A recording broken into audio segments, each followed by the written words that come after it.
që shumë shkurt, sot vinë lajme të mira për mbi 21.5 milion njerëz në Gjermani. Nga data 1 korrik, do të rriten pensionet dhe atë kogja mirë.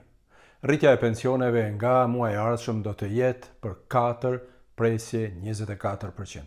Shkalla e rritjes së pensioneve është përcaktuar nga Qeveria Federale në rregulloren për përcaktimin e vlerës së pensionit për vitin 2026.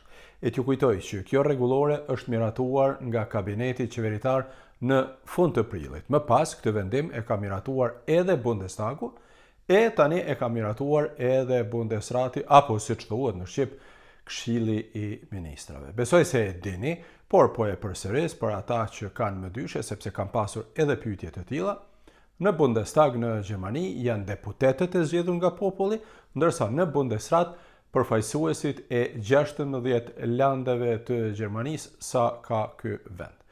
Shumë ligje dhe rregulla në Gjermani parafutjes në fuqi duhet të miratohen nga të dyja dhomat e parlamentit.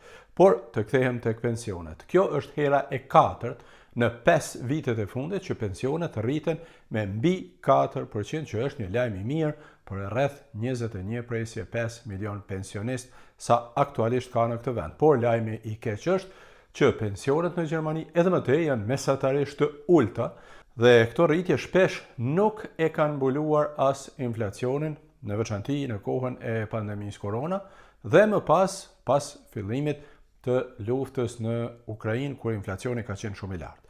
Sidoqoftë, autoritetet gjermane thonë se rritja 4 herë radhazi e pensioneve prej më shumë se 4% në vit është pasojë e rritjes së pagave në këtë vend. Ndryshe, pensionet në Gjermani llogariten në bazë të pikëve të fituara gjatë viteve të punës, në varësi pra të ardhurave se sa kanë qenë rrogat. Një punonjës që fiton sa mesatarja vjetore merr 1 pikë për këtë vit. Shuma e pensioneve përcaktohet duke shumëzuar numrin e pikëve me vlerën aktuale të pensionet, por edhe disa faktorë të tjerë, por mos ta komplikojnë. Niveli i pensioneve në Gjermani mbetet në 48% të vlerës së rrogës dhe kjo është e garantuar ligjërisht, të paktën deri tani.